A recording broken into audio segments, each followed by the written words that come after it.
Welcome back to another issue. I'm Beastie Boy.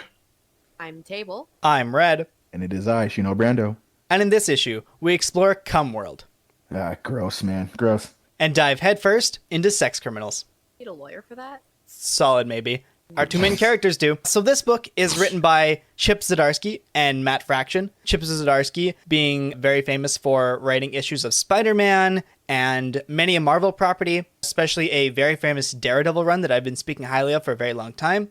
Mm-hmm. And Matt Fraction, who is most memorable for writing the Hawkeye Kate Bishop story, which is what Disney will be using for its aesthetic for the Hawkeye show on Disney+. It was released by Image Comics in 2013. Image Comics, home of Spawn and sex criminals.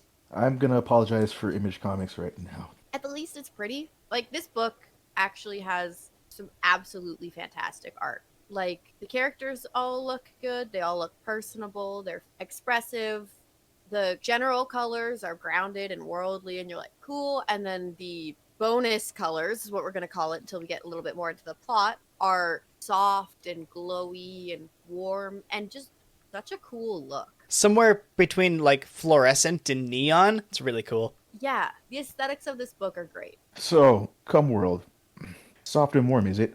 What is this place? So we start our story where all good stories do. Our two main characters screwing their brains out in a bathroom, Classic. trying Very not to get caught by somebody. Uh-huh. The main gimmick of sex criminals is that for whatever reason, our two protagonists have magic orgasms. When they get off, time stops for everyone but them. And, you know, some bonus players that we find out about later. And they both discover this ability independently. I kind of had to just deal with the fact that's how this worked for them, and it didn't seem to be how it worked for anyone else.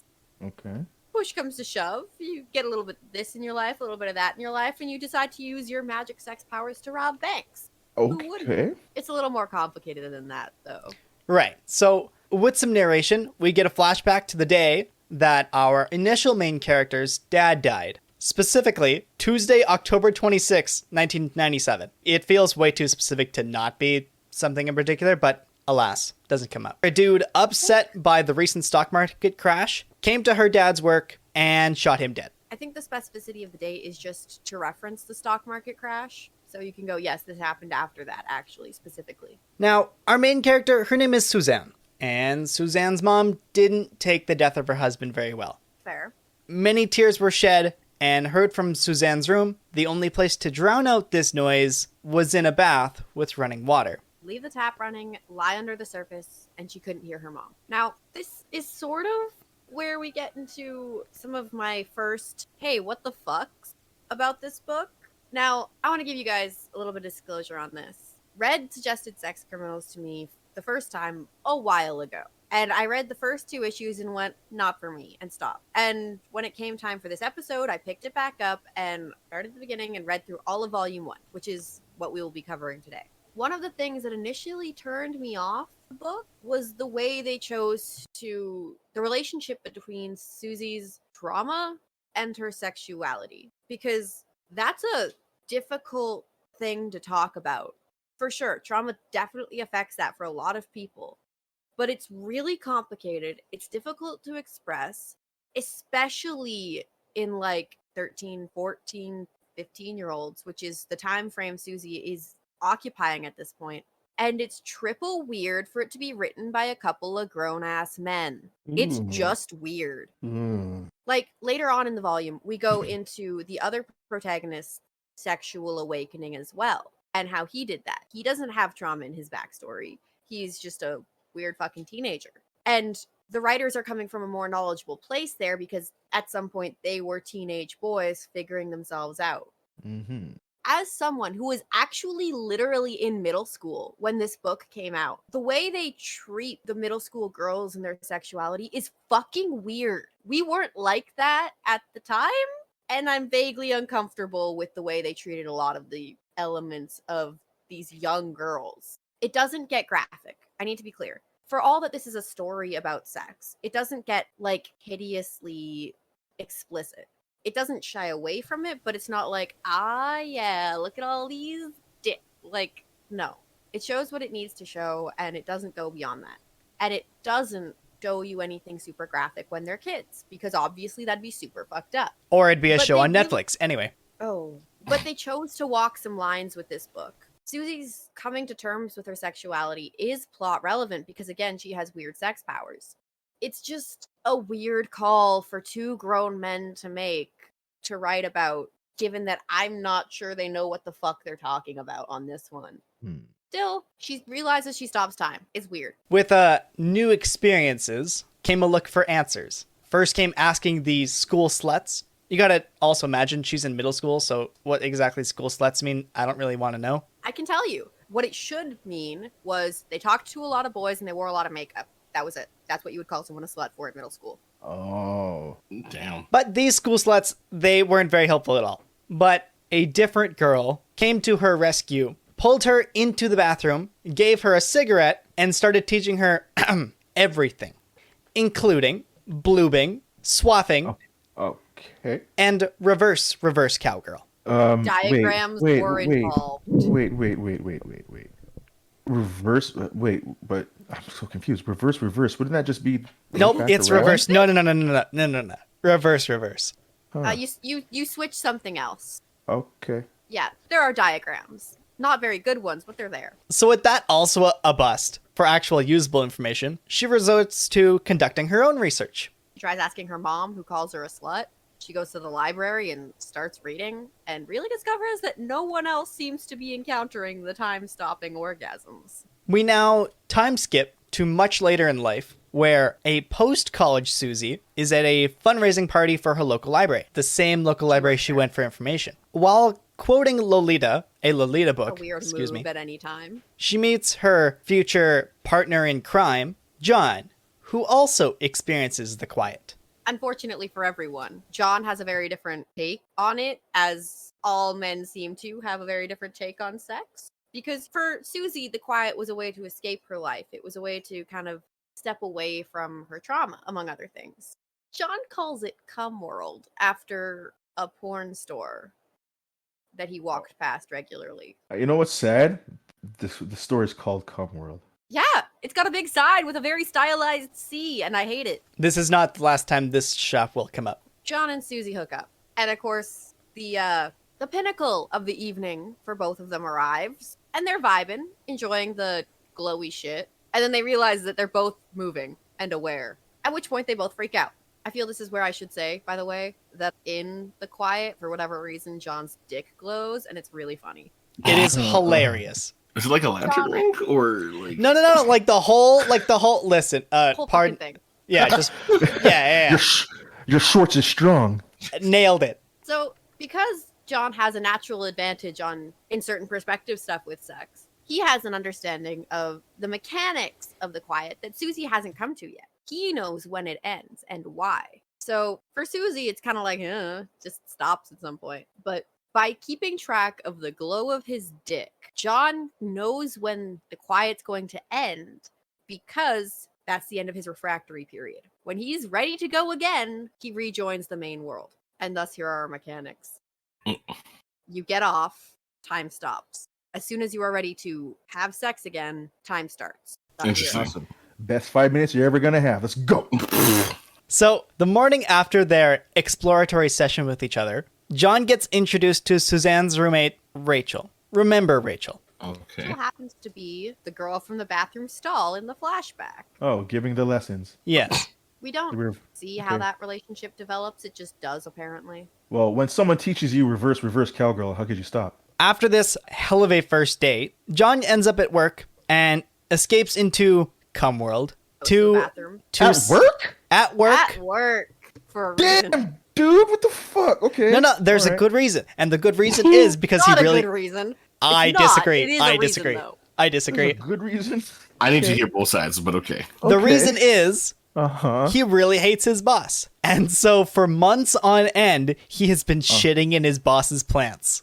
Wow. I mean, that's very passive aggressive, but I mean, cool. Funny as you think it is, bro, that is a biohazard. That that's is unsafe for work. Like, Man, not even in a alright. like NSFW way, in an OSHA violation way. Yeah. bro. That's just you could do so much more to things, but like Well, the whole point of it is that it's upsetting. It's something that he can't get rid of easily, and that he has no explanation for. That's just freaking But it, like like, disgusting. doesn't cause- Yeah, it's Can you- gross. Yo, bro, just do something normal. Like, I don't know, key his fucking car, maybe. Slash his tires. And Who here's the knows? thing. So because his boss can't find out who's actually pooping in his plants, his other coworkers that are also upset with the boss to try to appease the boss have been pointing fingers at each other and getting each other They fired. don't like each other. Yeah. Ha! Fuck Meanwhile, John continues the pooping. This job has turnover because this man refuses to shit in the toilet. Yeah, we kind of get an explanation for that later, but I'm not sure to what extent I'm accepting this explanation. You're shitting on people's livelihoods here. We find out later on that John has a combination of ADHD and oppositional defiant disorder. And an oversimplification of that one is you hate authority like a lot. Like a lot. It's most problematic in children, but if it's not handled appropriately, it can lead to long-term unemployment because you simply cannot stand being ordered around. I'm not saying this is an excuse. Please get help if you suffer from oppositional defiant disorder. Do not shit in your boss's plants. That is not an appropriate coping mechanism. No bueno. Mm-mm. This has been a Nerd Crusade PSA. Yeah. Yeah, exactly. Do something better than that. Like seek help. Or maybe key cars. Talk to your personal HR today. Like, John and Susie's next date takes them to that very sex shop we talked about earlier, Come world. Let's go. where they explore the video. The happiest place on earth. They explore the video booths together, and in all of their time stoppage, actually play like they're 14 years old with all the sex toys. Their third date brings them to a pool hall called White Balls. I'm really sensing a theme with the naming of all the buildings in the city. no, repeat that pool hall name again. Absolutely. It's called White Balls. Why? Not very imaginative, but all right. The important part about this location is that Susie's favorite song is Fat Bottom Girls by Queen. It comes on, and Susie wants to rock out, and absolutely no problem. However, the lyrics to Fat Bottom Girls are kinda super copyright. Ella copyrighted. Oh, snap. And so, this book takes a wild editorial tone, and it is like yellow sticky notes covering up the lyrics, covering up Yeah. the speech bubbles of Fat Bottom Girls with this like half-assly sarcastic, passive-aggressive like lawyers. wall-breaking. Yeah, exactly. And like they talk about how they tried to get the lyrics and how they've basically harassed poor Brian May at this point. And they couldn't get it in time for the first print, but they were hoping they might get the lyrics in time for the second print when they like you got the full trade. But if you're reading this, obviously that didn't happen. Like it was real funny. And the And art for that section also great. And then he goes on a little tangent about, I wonder why they don't make musicals anymore. And then the answer, lawyers. So, post the most rock out without your cock out moment, John comes up with, what if we just took the money from the bank to restore the library? It's not even like someone is looking to move into the library space once it gets foreclosed. It's just getting closed, it's going to get torn down, and the bank is going to try and sell it as a lot. So, John argues, what if we just took the money from the bank, gave it back to them in exchange for keeping the library, and everybody wins? And so begins the planning stages to rob the bank.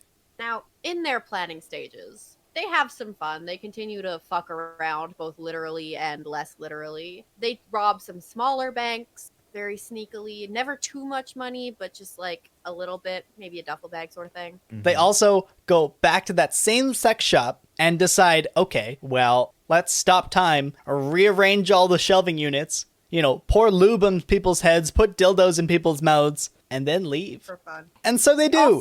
They also buy a bunch of like themed sex toys because they've decided if they're gonna rob a bank, they may as well have what looks like the right props. And instead of buying normal fake gun, they buy a vibrator fake gun. This is surprisingly relevant. However, the biggest flaw in their activities is they are not fucking subtle at all. And Susie has a roommate who's like, kind of weird that my roommate's new boyfriend is here all the time. They've got giant like blueprints on our fucking kitchen table. And they keep talking about robbing a bank and having sex outside, both of which are crimes. I think they need to seek help. Oh no, because this is Rachel. And Rachel has a backstory. Oh. We actually don't get a super coherent understanding of her backstory. We know her from middle school. And for whatever reason, she and Susie were friends by college. And even in college, Susie was known as kind of a slut. Okay. And she hooked up with this guy.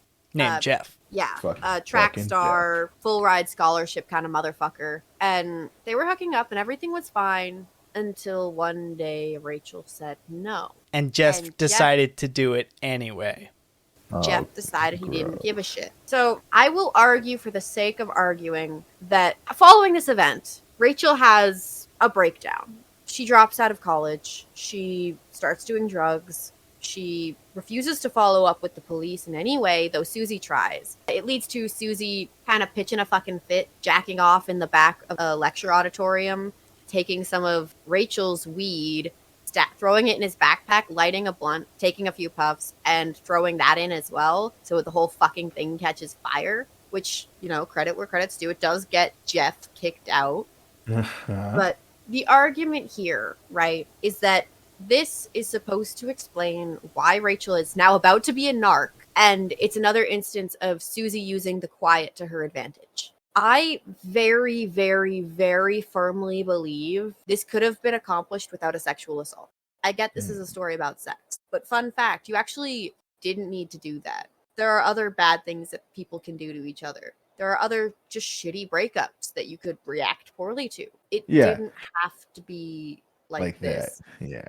I think it was a bad call. Now, I agree to not, give false judgment here. I will say, not having read the following volumes and not knowing if this actually becomes more relevant later, and only having read the one, it's currently a bad call. If it comes up later and is resolved, that's just not in what we're talking about today. It also bothers me because obviously Susie's relationship with her sexuality is also tied to trauma. And I'm just like, hey, could you have one female character who doesn't have sexual trauma, please? Please? But with that, the petty crimes for Susie and John have now escalated to robbing smaller banks and stealing little bits of money. Rachel decides that she should probably call someone about this. So she calls the cops. Now, the character who answers, the book starts to refer to as Kegelface. What? And Kegelface happens to work the police reception where Rachel calls. So, ACAB. And she really frames it like, so my roommate's boyfriend is talking about having sex in public and robbing a bank. And apparently this is enough for Kegelface to clock them as sex criminals. So she gives Rachel her other number and tells her to call her on that if anything comes up. Because they technically haven't committed any crimes yet, as far as they know. Okay. You can't do anything. But Kegelface begins surveillance. She starts stalking them, both in and out of the quiet, because guess what? Also has weird orgasm powers. Oh, man. Okay. We come to kind of learn that Kegelface and Sex Police have kind of a headquarters. It's very glowy, very white, very weird. And everyone's dressed in what appears to be shiny fetish gear. Shiny Fetish gear. Yes, sir. Everything from absolutely naked and just your boxers to full-on gimp suits and a I Love Canada ski mask. That was important. Yeah. I They're don't even know how also, to feel. for whatever reason, only armed with sex toys. Of course there are. I'm not really sure the purpose to this, other than I guess they're easily attained by normal people. Here's my guess. Listen, my guess, and this is just me spitballing, normal weapons won't work in the quiet, so they have to use appropriate things in the quiet. That's fucking hilarious. I hope that's the answer. Oh, man. How else do you catch sex criminals? With sex toys. Boom. I fucking don't know. Arrest them. How? With the French tickler. Okay. So, throughout all of the story that we've been talking so far, in between certain stories, the book has cut into present day where John and Susie have actually robbed a big bank. Okay. Well, they're certainly in the process. Right. Well, we have finally caught up to all of that. And Pursued by the sex cops. Kegelface and her two minions. One of which is the Gimp Suit Canada mask, and the other's a guy, not really wearing pants. Told you he was relevant. The Canada mask boy?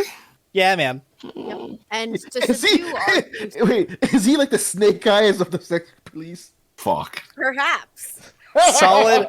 Listen, when you hear about his weapon of choice, I think you will agree. Okay. So- What is he called? A gimp? Jesus. To subdue our two sex criminals. The guy not wearing pants smacks John with a dildo across the face. Fucking stop. Wait, stop. Yeah. Just aggressively, like... Just like with intention, my guy. But then, Uh-huh. both that guy and Canada Mask guy... Canada boy. Canada Tase Gimp, if you will. I need you to understand, however, their tasers are still dildos. They are embedded into fleshlights. Fucking what? The question becomes, is this specialty equipment? Is this available? Could you buy that? Do they have like... Why? Is it like... Are they retrofitted? Is it like 007's Q, where they just like present a whole bunch of things that are actually weapons? Shut up. They have a quartermaster down there just building these things. Shut your mouth. That's the only thing that makes sense. It's just like Kingsman too, like the whole trope. Both of our protags are unconscious. They get cuffed up and tossed into a vehicle, which was weird to me, given that we've already established that vehicles don't work in the quiet, but whatever. I guess they're waiting for time to restart so they can take them away, boys. Now, Okay. Susie and John have both learned to get out of handcuffs via home trials of bondage, James bondage cuffs. Oh my god. Double jointed wrists and fingers, baby. Oh boy. So they proceed to have a bit of a tussle in the car. What's really funny, right, is I mentioned earlier that John and Susie acquired a vibrator that looks like a gun. They brought this on this job for fun. Uh-huh. Now, up until this point, the sex cops have been like, why do you guys have a gun? You seem like nice people. Where did you even get a gun? And it is not until Susie is wrestling for this gun, quote unquote, with the people in the front seat and accidentally turns it on that they realize what this is. At which point, they get hornied out of the quiet. What? So, because, right, Established. when you are ready to go again, you exit the quiet. And so the vibration from this vibrator gun does that job. They got horny out of the quiet. Okay. So now being able to escape the Kufux clan, Pause. That's enough. We've come too far now. we've what? Okay. I'm not ready for that. That was out of left field. That came like a jab. That was a sucker punch right there. Holy shit. You were saving that, weren't you? Yeah, I really was. It's in the book. Man. That's not my line. That's the book's line. Whew, okay, hold on. I had to dial it back a little bit there. Okay. Jesus. Okay. Take it away, Red. Susie shoves the gun away from the roundest clansmen and managed to escape. And they just keep running. And that's the end of volume 1. Oh, That's volume 1. Holy shit, dude. oh my god. Fucking ride. Fuck, man. Well, they were writing, so. Oh shit. Damn right they were. Only thing that could go through my head is like, you have the right to remain silent, and they insert a ball gag, and he's like, this is the words banana. Don't like that. It's not wrong. You know, how would You- they use their safe word with a gag in? You have the right to an attorney. If you do not have an attorney, one will provide for you. You have the right to your attorney, but you're never gonna get one. Listen, this book was wild from start to finish. Oh, that shit With was its crazy. problems, it's still pretty funny. Oh my god. Dude. Fucking Christ. That hit me really good. That ending roundup was just, everything came like a flash. That was too much. This book is 0 to 100 all the time. Oh, that was good. So now that we've explored independent sexcapades, Shino, why don't you take us down the old sex one sex? Oh, the sex one sex universe, you say? Well, you folks, see, so I went and dug some names up, some hero and villain names that may or may not be really good names in the adult industry per se. You know, I'll bring it down from number 10 to number 1. Number 10 being Toyman. If your name's Toyman, then what do we need the man for? Plastic Man. He's the rival to Toyman. Plastic Man is the toy, by the way. Look, Plastic Man, I'm just saying, silicon is usually safer. Number 7 is Elongated Man. I mean, nothing like a morning stretch, huh? Right. There you go. Wow. All right. At number 6, Iron Fist, and it had better be an Iron Fist because carpal tunnel is no excuse. All right. At number 5, The Punisher. I mean, basic, but I mean, quite a name to live up to. Listen, I think, BDSM. I think our Canada Mask guy would really enjoy that, dude. Frank Castle's a real wife guy, so you can guarantee the aftercare is going to be fantastic. Yo, number 5 would be Arrowman. That's right, Arrowman. You better Arrowman? be, or it's false advertising. Right. How dare you Number bring the JSA into this? And he did his job, so it's fine. Number 4 is Wood God. Amen. So hold on. Fucking Mhm. who? Wood God. Amen. Amen. Okay. Amen to that. You know what? Amen. Yeah, that one's fair. That's fair. Alright. Mhm. Number 3, the in-betweener. Real name, no gimmicks. What the fuck? Wait, what? Does he bring the friend or do I bring the friend? Wait. Oh my god. Number 2 being Mr. Terrific. Sounds like you're just trying to convince yourself. Oh, And number actually, five- I wouldn't sleep with Mr. Terrific. Try hard. There you go. See? And number 1 would be Mr. Fantastic. Why be terrific when you could be fantastic? Fantastic. Yeah. Yeah, for only Excellent. 4 minutes. Excellent. Get it? Excellent. Double entendre. Oh, yeah. Listen, All right. okay. I got 2 bonuses for you also, okay? Oh. For a moment on Okay. Mr. Fantastic, there is an issue of Fantastic Four where, you know, Sue is all wrapped up in blankets after they've experienced themselves biblically. And Sue expressed, just utter, pardon the phrasing, pleasure. And I believe the line goes, "Have I ever told you how grateful I am for you receiving those powers?" Oh, God. They are Look, you quite don't have to fantastic. think very hard to know why that would be fun. And now we know why they call him Mr. Fantastic. Fantastic. There it is. Jeez. Yeah. The 2 bonuses, you have the Fiddler, because he is his own joy toy. And the last bonus one is my favorite. Man Thing, because his title header reads as giant sized. Say the whole thing. Giant sized man thing. My thing. I can I'd tell have a couple you. questions about man things pronouns, but you know what? Sounds like a fun night. And that is all of them. Listen, okay, so Man Thing, 100%, as much as this was a sex joke, 100%, it has always been a sex joke. Yep. The writers were like, you know what's funny? This. They're like, Hey guys, guess You're like, what? Right. Giant You sized know- Man Thing. so here's the joke. See, do you know how we get back at the Comics Code Authority? How? By making a title saying giant sized man thing and getting away with it.